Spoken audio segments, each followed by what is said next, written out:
எங்களுக்கு இதுக்கு பிறகு யார் பாப்பான்னு அழுதுகிட்டு இருக்கு. நான் இல்லை, ஊரில் நிறைய பேர் அழுதுகிட்டு இருக்காங்க. கேப்டன் எப்படி சினிமா துறையில் வந்து மிகப்பெரிய நல்லவரோ எல்லாத்தையும் செய்வார். அந்த காலத்திலேயே ஒரு ஸ்டண்ட் மாஸ்டர் வந்து கீழே விழுந்துட்டாரு, உடனடியாக அப்பயே ஒரு 10,000 ரூபா கொடுத்து இது பண்ணார், அந்த மாதிரி உதவி பண்ணார். அதே மனப்பான்மை, அதே ஒரு உதவி செய்யக்கூடிய அதை நாங்கள் அதாவது நேரடியாக உள்ள கடவுள்னு அவர் சொல்லலாம். வாழும் கடவுளாக தான் இருந்தார் அவர். ஸ்டார்டிங்கில் 10 ரூபா 20 ரூபா 30 ரூபா, இப்போ தான் ரீசெண்டாக தான் எல்லோருடைய வேண்டுகோளை ஏற்று தான் 50 ரூபாய்க்கு இது பண்ண ட்ரீட்மெண்ட் எடுத்துக்கிட்டு இருக்காரு. எல்லாரை விட அவரை போய் பார்க்க முடியல, அஞ்சலி செலுத்த முடியல. அது ஒரு பெரிய மன கஷ்டமா இருக்கு எனக்கு. அதான் அவர் போட்டோவுக்காக நம்ம பார்த்து வணக்கம் சொல்லிட்டு போவோன்ட்டு வந்தேன் சார். ஏழைகள் வாழ நீ செய்த யாகம் என்னென்னவென்று எங்கே சொல்வேன். அன்பாலே சேர்ந்த நெஞ்சங்கள் வாழ நீ செய்த தியாகம் எங்கே சொல்வேன். இன்றைக்கும் என்றைக்கும் நீ எங்கள் நெஞ்சத்தில் அன்புக்கும் பண்புக்கும் நீ அந்த சொர்க்கத்தில். மன்னவ காவிய நாயகனே, என் உயிர் தேசத்து காவலனே, வாடிய பூமியில் கார்முகிலாய் மழை தூவிடும் உன் புகழ் வாழியவே. வணக்கம் மேடம். வணக்கம் சார். பேர் மேடம்? ஜெயசித்ரா. நீங்க எந்த ஊர் ma'am? Rajapalayam. Madam, Gopalakrishnan doctor போய் இறந்துட்டாருங்கிறது ராஜுலையுமே உட்காந்து அழுதுட்டு இருக்காங்க. என்ன மேம் காரணம்? அதுக்கு காரணம் எப்படி சொல்லவே முடியாது. காரணம் வந்து எப்படி சொல்லவே முடியாது. அவரை இறந்தது எல்லாருக்கும் இழப்பை விட எனக்கு ரொம்ப இழப்பு. ஏன்னா என்னைய தேடி வந்து ஊசி போடுவாங்க, அமௌண்ட் வாங்க மாட்டாங்க. எனக்கு எதா இருந்தாலும் ரொம்ப ஃப்ரெண்ட்லியாக பேசுவாங்க. ஜாபுக்கு கூட ரெடி பண்ணி கொடுத்தாங்க. அவங்களுக்கு இப்படியான்றப்போ ரொம்ப மனசு கஷ்டமா இருக்கு. ரொம்ப எப்படி சொல்ல, எல்லாரை விட அவரை போய் பார்க்க முடியல, அஞ்சலி செலுத்த முடியல. அது ஒரு பெரிய மன கஷ்டமா இருக்கு எனக்கு. அதான் அவர் போட்டோவுக்காக நம்ம பார்த்து வணக்கம் சொல்லிட்டு போவோன்ட்டு வந்தேன் சார். அப்படி சொல்லாதீங்க சார். எந்த ஹாஸ்பிட்டல் போனாலுமே எடுத்தோன்னே 200 அந்த மாதிரி ஃபீஸ் தான் போடுவாங்க. இவர் வந்து இன்ஜெக்ஷன் போட்டு எதா இருந்தாலும் தைரியம் சொல்லிட்டு போவாங்க, தைரியம் சொல்லுவாங்க. அது போக யாருக்குமே ஒரு இதாகவே பண்ண மாட்டாங்க, நல்லதுதான் பண்ணியிருக்காங்க. கடவுள் அவ்வளோ சீக்கிரம் எடுப்பாங்க நாங்கள் நினச்சி கூட பார்க்கல. காலையிலேருந்து எனக்கெல்லாம் ரொம்ப மனசு கஷ்டமாக இருக்குது. அவரை போய் அஞ்சலி செலுத்த கூட நம்மளால் முடியலையேன்று ரொம்ப வருத்தமாக இருக்குது. அவர் கடவுளாக இருந்து எல்லாருக்கும் இது மாதிரி சேவை பண்ணணும்னு எல்லாருக்கும் நினப்பு வரணும். அவர் ஆத்மா சாந்தி அடைய மனமாற நான் கடவுளை வேண்டிக்கிறேன் சார். வணக்கம். பேர் சார்? செல்வகுமார். நீங்க என்ன சார் பண்றீங்க? நாங்கள் பிஸ்னஸ் பண்ணுறோம். அது போக ராஜபாளையம் ஃபேஸ்புக் ஃப்ரெண்ட்ஸ் அண்டு பகிர்வு அறக்கட்டளை நிறுவனர் நான் தான். அதை நடத்தி வந்துகிட்டு இருக்கோம் சார். இப்போ ஒரு 2 வருஷத்துக்கு முன்னாடி பார்த்தீங்கன்னா கேப்டன் விஜயகாந்த் அவர் மறைஞ்சதுக்கு இந்த உலகமே ஃபீல் பண்ணி அவ்வளவு கஷ்டப்பட்டாங்க. ஆமாம். அதே போல நிலைமை இன்னைக்கு ராஜபாளையத்தில் ஒரு பார்க்குற சூழ்நிலையா இருக்கு சார். எங்க பார்த்தாலும் டாக்டர் கண்ணன் அவர்கள் இறந்துட்டாருன்னு போர்டு ஃபுல்லாக வச்சிருக்காங்க. ராஜபாளையம் மக்களே கவலையில இருக்காங்க. என்ன சார், என்ன காரணம், என்ன ரீசன் சார்? நீங்கள் சொன்ன மாதிரி கேப்டன் எப்படி சினிமா துறையில் வந்து மிகப்பெரிய நல்லவரோ எல்லாத்தையும் செய்வார். அந்த காலத்திலேயே ஒரு ஸ்டண்ட் மாஸ்டர் வந்து கீழே விழுந்துட்டாரு, உடனடியாக அப்பயே ஒரு 10,000 ரூபா கொடுத்து இது பண்ணார், அந்த மாதிரி உதவி பண்ணார். அதே மனப்பான்மை, அதே ஒரு உதவி செய்யக்கூடிய அதை நாங்கள் அதாவது நேரடியாக உள்ள கடவுள்னு அவர் சொல்லலாம். வாழும் கடவுளாக தான் இருந்தார் அவர். ஸ்டார்டிங்கில் 10 ரூபா 20 ரூபா 30 ரூபா, இப்போ தான் ரீசெண்டாக தான் எல்லோருடைய வேண்டுகோளை ஏற்று தான் 50 ரூபாய்க்கு இது பண்ண ட்ரீட்மெண்ட் எடுத்துக்கிட்டு இருக்காரு. இது எளிய மக்களுக்காகவும் சரி, பெரிய ஆளுங்களும் சரி, யாருனாலும் சரி அவரை தான் போய் பார்ப்பாங்க. அவரை பார்த்ததுக்கு அப்புறம் தான் அவர் ரெஃபர் பண்ண பிறகு தான் வெளியில் போய் பார்க்க போவாங்க. அந்த அளவுக்கு வந்து ஒரு ரொம்ப எளிமையான மனிதன் கூட. யார் கூப்பிட்டாலும் சரி ஸ்கூட்டரில் எங்கேனாலும் வீட்டுக்கு போவார், யாருன்னு பார்க்க மாட்டார். இவங்க வசதியானவங்க வசதியெல்லாம் அதெல்லாம் பார்க்கவே மாட்டார். ட்ரீட்மெண்ட் எடுக்க வருதவங்களுமே வந்து ஆட்டோலேருந்து இறங்க முடியாட்ட அவர் இறங்கி போய் இது பண்ணார். அதுவரை இப்போ வரைக்கும் அவர் வந்து நர்ஸோ கம்பவுண்டரோ இன்ஜெக்ஷன் போட விட்டது கிடையாது. அவரே போய் ஒவ்வொரு பேஷண்ட்டுக்கும் இன்ஜெக்ஷன் போடுவார். அவர் எளிமையான மனிதர் தான். இன்று அதிகாலையில் ஒரு 12:20க்கு கொஞ்சம் பெயின் வந்திருக்கு. நம்ம நண்பர் வந்து ஜெகதீஷ் பிசியோதெரபி அவரை வந்து அழைத்திருக்கார். அவர் 12:30 போனி 5 நிமிஷம் தான் உயிர் போயிடுச்சு. எல்லாத்துக்குமே வந்து இன்னைக்கு காலையில் வந்து ராஜபாளையத்தை ஒரு கருப்பு தினமாக தான் நாங்கள் அனுசரிக்கிறோம். எல்லார் முகமும் வாடி போயதற்கு யாருமே சந்தோஷமே கிடையாது. எல்லாரும் காலை வணக்கம்னு சோசியல் மீடியா சொல்லுவாங்க. இன்னைக்கு எல்லாமே வந்து கருப்பு தினமாக தான் இன்னைக்கு நாங்கள் அனுசரிக்கிறோம். சார் அவர் ஏழைகளுக்கெல்லாம் ரொம்ப உதவுவாருன்னு கேள்விப்பட்டிருக்கேன் சார். எந்த மாதிரி சார் பண்ணுவாரு? இப்போ ஃபீஸ் இல்லாதவங்களுக்குலாம் கஷ்டப்படுறவங்களுக்குலாம் ஃபீஸ் வாங்க மாட்டாங்க. ஆமாம், உண்மை அதுதான். அவங்களோட வருதவங்களை பார்ப்பாரு. அவங்களால முடியலை அப்படிங்கிறது உடனடியே வேண்டாம் போயிட்டு வாங்கன்றாரு.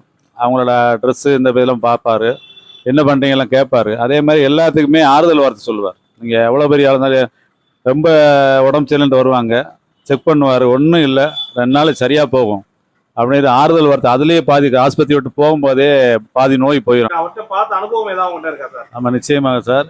எங்கள் அப்பாவுக்கு வந்து 72 வயசில் செஸ்ட் பெயின் இருந்துக்கிட்டே இருந்தது. ஒரு ஸ்கேன் சென்டர் போய் அங்கே சிகிச்சை அளித்தோம். அங்கே ஸ்கேன் பார்த்துட்டு இதயத்தில் ஒரு ஹோல் இருக்குது, உடனடியாக ஆப்ரேஷன் பண்ணாதான் உங்களுக்கு சரியாகும்னு சொன்னாப்புல. அதை கேட்ட உடனே மனதளவில் உடஞ்சி 1 வாரமாக படுத்த உடக்கே கிடந்தாப்புல. இப்படியே இருக்காப்புல, அப்பா என்ன செய்யலாம் அப்படின்ட்டு தான் யோசிச்சு அந்நேரம் தான் எல்லாருமே சொன்னாங்க, டாக்டர் ராஜசேகர் போய் பாருங்கன்னு சொன்னாங்க. சரின்ட்டு போய் பார்த்தோம். ராஜசேகர் சார் எல்லாமே பரிசோதித்த பின் சொன்னார், ஐயா ஒன்றுமே இல்லை, நான் கொடுக்குற மாத்திரையை வாழ்க்கை கடைசி வரைக்கும் பயன்படுத்திகிட்டே இருங்க, ஒன்றுமே செய்யாது அப்படின்னாரு. அதே மாதிரி எங்கள் அப்பா 72 வயசில் அவர் செக் பண்ண போனேன். எங்கள் அப்பா 93 வயசு வரைக்கும் இருந்தாப்புல, எந்த பாதிப்பு இல்லாமல் நல்லபடியாக தான் இருந்தாப்புல. கடைசியாக வந்து உணவுக்குள்ளே சாப்பாடு செல்லாமல் தான் அப்பா இறந்தாங்க தவிர வேறு எந்த இதுவும் கிடையாது. இதே மாதிரி எல்லா மக்களுக்கும் செஞ்சுருக்காரு. அவருடைய ஆத்மா சாந்தியடைய கடவுளை வேண்டுகிறோம். கிருஷ்ணன் பேர், ராஜபாளையம். டாக்டர் வந்து ஒரு ஒரு நல்ல சேவை மனப்பான்மை உள்ளாள். 50 ரூபா ஃபீஸ் வாங்குவார். அதோட ஒரு வேளைக்கு மாத்திரை கொடுத்துருவார், 2 வேளைக்கு மாத்திரை வெளியே எழுதி கொடுக்குறதும் கூடுமான வரைக்கும் 100 ரூபாய்க்கு மேலே வெளியே கொடுக்க மாட்டார். அந்த ஒரு டோஸில் கூடுமான 2 டோஸில் சரியாக அவர் கேட்கும் நல்லா. அதே மாதிரி சரளமாக இப்போ நம்ம வெளியே பார்த்தோம்னு வச்சுக்கோங்க, நம்மகிட்ட வந்து டாக்டர் பேச வேண்டிய அவசியம் இல்லை. என்னப்பா இப்படி இருக்க, இங்கே ரோட்டில் வச்சு பார்த்தோம்னா என்னப்பா இப்படி இருக்க, சௌரியமாக இருக்கா அப்படின்னு சொல்லி ஒரு கேட்கக்கூடிய டைப்பு. ஆமாம். ஏன் இப்போ 2 வருஷத்துக்கு முன்னாடி பார்த்தீங்கன்னா விஜயகாந்த் இறந்தும் வந்து உலகமே அழுதாங்க.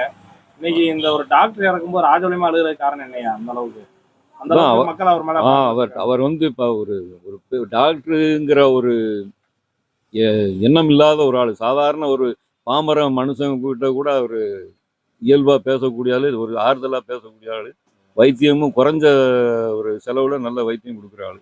ஏழைகளுக்கு உதவுவாருன்னு கேள்விப்பட்டிருக்கேன். ஆமாம், அதாவது ஃபீஸு இல்லைனாலுமே போயிட்டு நாளைக்கு வா அப்படின்னு சொல்லக்கூடிய ஒரு டைப். நம்ம அந்த மாதிரி டாக்டர் தமிழ்நாட்டில் பார்க்க முடியாது, யாரும் அப்படி சொல்ல மாட்டாங்க. என் பேர் வந்து அழகேந்திரன். நான் ஒரு மாற்றுத்திறனாளி.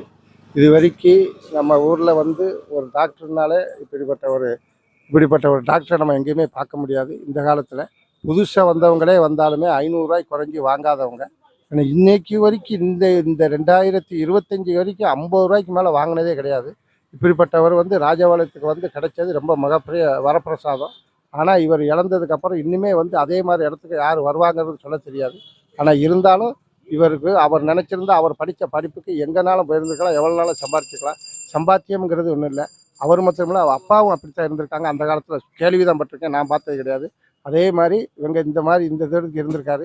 இதுக்கப்புறம் அந்த இதை யார் என்ன பார்ப்பாங்கன்னு தெரியாது. இதே மாதிரி இந்த டாக்டர் கிடைப்பாங்கிறது கிடைக்காது. ராஜபாளையமே இன்னைக்கு வந்து ஒரு ஆழ்ந்த இடங்களுக்கு வருத்தத்தோடு நாங்கள் தெரிவித்துக்கொள்கிறோம். வந்து பாட்டு பாடியே வந்து குணப்படுத்திடுவாரே, அதனால தாங்க அவருக்கு அந்த ஒரு மதிப்பு. பாட்டு பாடிட்டே வைத்தியம் பண்ணுவாருன்றாங்க. ஆமாம், கண்டிப்பாக போனவொன்னே நம்ம ஒன்றும் இல்லைடா, அதுக்கு தக்கன ஒரு பாட்டை படித்து தான் நம்மளை வைத்தியம் பண்ணுவார். காசு இல்லாதவங்களுக்குலாம் ஃப்ரீயாக வைத்தியம் பார்ப்பான்றாங்க. ஆமாம், காசு இல்லைன்னு சொன்னால் 50 ரூபா கையில் கொடுத்து அனுப்பிடுவார். பஸ்ஸுக்கு ஊருக்கு இல்லைன்னா இந்த அப்போ வாங்கிட்டு போவான்னு அனுப்பிடுவார். ஆமாம், அதே மாதிரி ஸ்கூல் பிள்ளைங்க வந்தாலும் 10 வயசு பிள்ளை அந்த யூனிஃபார்மில் வந்துச்சுன்னு துட்டு வாங்க மாட்டேங்கிறாரு. 3 நாளைக்கு முன்னாடியே அந்த மாதிரி நடந்திருக்கேன். 3 நாளைக்கு முன்னாடி இறக்குற 3 நாளைக்கு முன்னாடி கூட அந்த மாதிரி நடந்திருக்கேன். ஆமாம், நல்ல மனுஷன் தானே, சூப்பர். அவர்களாம் வந்து கொடுக்கலாம், எதனாலும் சொல்லலாம், நம்மளுக்கு அது சொல்ல தெரியலையா. ஆனால் அரசாங்கம் பார்த்து எதனாலும் கொடுக்கலாம். ஆனால் இந்த வரைக்கும் எலிவேஷன் மாறாமல் ஒரு ஹாஸ்பிட்டல் இருக்குன்னா, இந்த தென்காசி ரோட்டில் எத்தனையோ கட்டடங்கள் மாறிடுச்சு. அவர் கட்டடம் இன்னும் அப்படியே தான், அந்த எலிவேஷன் மாறாத இடம் அது ஒன்று தான். டாக்டர் கோபாலகிருஷ்ணன் திடீர்னு மறைவு செய்தி கேட்டு உண்மையிலே பெரிய அதிர்ச்சியாக தான் எனக்கெல்லாம் இருந்தது. அவரோட இறப்பை நினச்சாலே எனக்கு வந்து பயமாக இருக்குது. ஏன்னா நிறையா சாதாரண மக்களுக்கு, அன்றாட உழைக்கிற மக்களுக்கு அதிகமான நன்மை செய்வார். அவர் வந்து வைத்தியம் பார்க்கல, புண்ணியம் பண்ணிக்கிட்டு இருக்கிறார். அவரோட புண்ணிய செயல்களில் வந்து இந்த வைத்தியம் வந்து ஒரு வழி. அந்த வைத்தியம் வந்து பார்த்தீங்கன்னா எளிமையான வைத்தியம், நிறைவான வைத்தியம், தரமான வைத்தியம். அது எளிய மக்களுக்கும் எல்லாருக்கும் கிடைச்சிக்கிட்டு இருந்துச்சு. இனிமேல் அந்த வைத்தியம் வந்து அடுத்த ஸ்டெப்புக்கு வந்து யார் இருக்காங்கங்கிறதே தெரியல. அந்த டாக்டரோட ஆத்மா சாந்தி அடையணும். இது வந்து ராஜபாளையம் ஊர் மக்களுக்கு உண்டான இழப்பு. அவர் ஒரு குடும்பத்துக்கு உண்டான இழப்பு இல்லை, இந்த ராஜபாளையம் மக்களுக்கு உண்டான இழப்பு. அப்படிதான் பார்க்குறேன். இப்ப 2 வருஷத்துக்கு முன்னாடி கேப்டன் விஜயகாந்த் இறந்தபோது நம்ம உலகமே அழுதுட்டு இருந்தாங்க, ஃபீல் பண்ணாங்க. அதே போல இன்னைக்கு ராஜபாளையத்துல எல்லா மக்களும் ஃபீல் பண்றாங்கன்னா அந்த அளவுக்கு ஒரு ஏழைகளுக்கு உதவி பண்ணி ராஜபாளையத்துல எல்லா மக்களுக்குமே வந்து அவர் வந்து ஜாதி, மதம், இனம் எல்லாமே எந்த விதமான வேறுபாடு இல்லாம அவர் வந்து வைத்தியம் செஞ்சிருக்கிறாரு, உதவியும் செய்கிறாரு. காசு இல்லைன்னு சொல்றவங்களுக்கு அவர் கையில இருந்து காசும் கொடுத்து, டேப்லெட்டும் கொடுத்து, பஸ் காசும் கொடுத்து விட்டுருவதெல்லாம் நான் நிறைய தடவை பார்த்துருக்கிறேன். எளிமையான வைத்தியம், எளிமையான மனிதர். ஒருவேளை ஒருத்தங்களுக்கு யாரும் வயதானவங்களுக்கு யாரும் முடியலைன்னு சொல்லி ஒரு 10 வயசு புள்ள போய் கூப்பிட்டா கூட உடனே பைக் எடுத்துட்டு, ஸ்கூட்டர் எடுத்துட்டு உடனே ஓடியாருவார். அந்த பேஷண்ட்டை போய் பார்த்து அவரை வந்து காப்பாத்துறதுக்கு உண்டான முயற்சி, அவரால் ஆன மட்டும் முயற்சி எல்லாமே பண்ணுவார். தெரிஞ்சாலும் தெரியாத ஆளாக இருந்தால் கூட, தெரியாத ஒரு 10 வயசு பிள்ளை திடீர்னு இன்னைக்கு போய் பார்த்தா கூட அவர் வந்து நிச்சயமா வந்து அது ஒரு வந்து உதவி செய்கிறார். அப்படிப்பட்ட ஒரு மனிதனை வந்து இன்னைக்கு ராஜபாளையம் வந்து இழந்திருக்கு. ராஜபாளையம் மக்களுக்கு ஒரு பெரிய இழப்பு, ராஜபாளையத்துக்கும் ஒரு இழப்பு. என் பேர் உதயபிரபா. என் வீட்டுக்காரர் உடம்பு சரியில்லாமல் இருக்கும்போது கோபாலகிருஷ்ணன் டாக்டர்கிட்ட தான் காமிச்சாங்க. ட்ரீட்மெண்ட் நல்லா தான் இருக்கும். 50 ரூபா தான் ஃபீஸு. ஆனால் நல்லா பார்ப்பாங்க. யாருனாலுமே இறக்கப்பட்டு பார்க்க செய்ய எல்லாம் பண்ணுவாங்க. ஆனால் நல்ல பேர் போன டாக்டர் தான். அவர் இறந்தது எங்களுக்கு கொஞ்சம் கஷ்டமாக தான் இருக்குது. இருந்தாலும் பரவாயில்ல, அவர் நல்ல மனுஷர். அடுத்து என் வீட்டுக்காரருக்கு எவ்வளோ உடம்பு சரியில்லாமல் இருந்தாலும் உடனே வந்து பார்ப்பாங்க, இறங்கி வந்து பார்ப்பாங்க, செய்வாங்க. வயசானவங்களுக்கு ஆட்டோக்குள்ளே இறங்கி போய் கூடி பார்ப்பாங்க, வீட்டில் வச்சு பார்ப்பாங்க. கூப்பிட்டா எங்கேனாலும் வருவார். அடுத்த மக்களுக்கு சேவை செய்கிறதுக்குன்னு அவர் இருந்தார். இப்போ இல்லாதது எங்களுக்கு ரொம்ப வருத்தமாக இருக்குது. அவருக்காக நாங்கள் ரொம்ப வருத்தப்படுதோம். வேறு என்ன சொல்ல, அவரை பற்றி சொல்கிறதுக்கு வார்த்தையும் இல்லை. அவரை மாதிரி நல்ல மனுஷன் கிடைக்கிறதே கஷ்டம்தான். நல்லவங்களை கடவுள் கூப்பிட்டுக்கிடுவாங்கங்கிறது உண்மையாக தான் இருக்குது.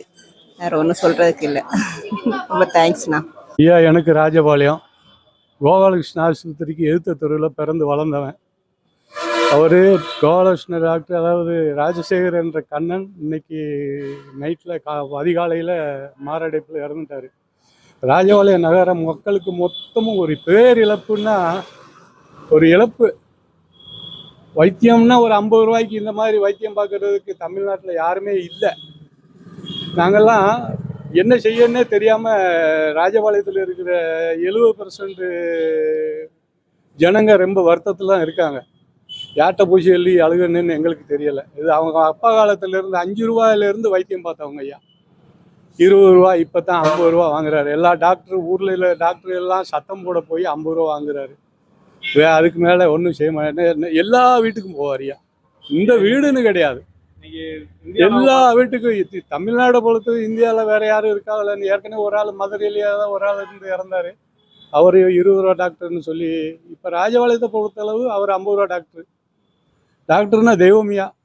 காசு கூட ராஜபாளையம் ஃபுல்லா அழுகுறாங்களா? என்னையா காரணம்? அதான்யா, துட்டு வாங்க மாட்டாரு. அதாவது வைத்தியம் பார்க்க என் கஷ்டத்தை சொன்னேன்னா போயிட்டு வான்றாரு.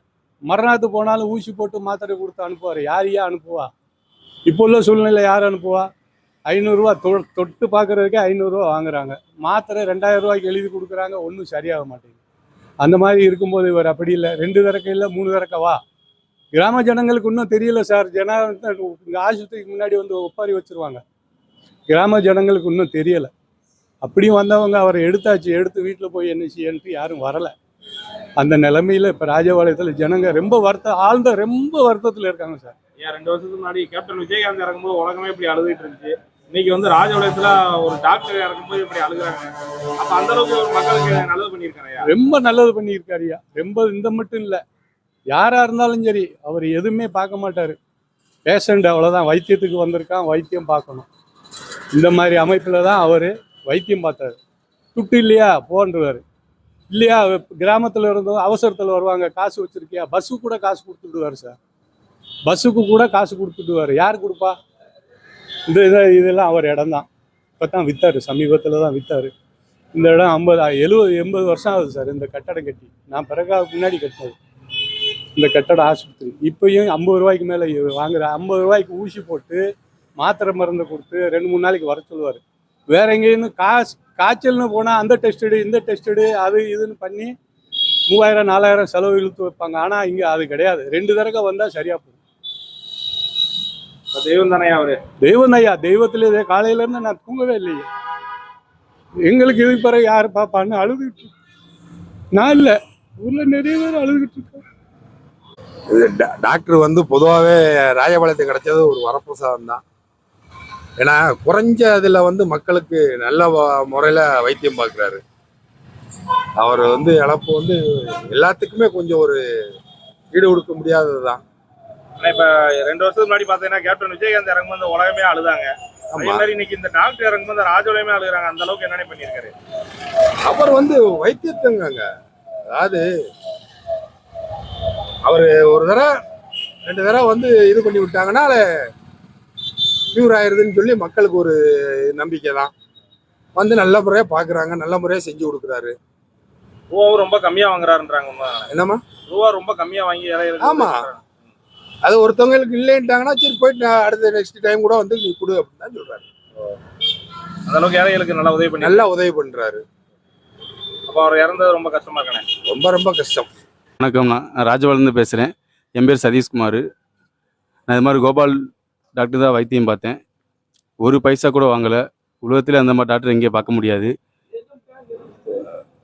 எந்த மினிமம் நான் பிறந்தலேருந்து ஒரு 15 வருஷம் 18-20 வருஷம் ஆகுது. அதுலேருந்து இது வரைக்கும் அங்கே தான் செக்அப் பண்ணிகிட்ருக்கேன். ஒரு பைசா கூட அவர் வாங்கினதில்லை. நல்ல டாக்டர் உலகத்தில் இந்த மாதிரி எந்த டாக்டரும் கிடையாது. ரொம்ப நல்ல நல்ல மனுஷன். மனுஷன்றாங்களே அப்படியா? அது ரொம்ப நல்லவரியா. அவரை மாதிரி ராஜபாளையத்துல எந்த டாக்டரும் எந்த டாக்டருமே கிடையாதுயா. அவர் மாதிரி இருக்க முடியாது எந்த டாக்டருமே. ஏழைகளுக்குலாம் ரொம்ப உதவுவாங்க. ஏழை ரொம்ப உதவுவாங்கய்யா. டாக்டரை பற்றி சொல்லணும்னா இந்த இந்த இந்த இந்த உலகத்தில் இந்த ராஜபாளையத்தில் இவரை மாதிரி ஒருத்தரை இது வரைக்கும் நாங்கள் பார்த்ததே கிடையாது. அவ்வளவு ரொம்ப ரொம்ப ரொம்ப ரொம்ப நல்ல மனுஷன்.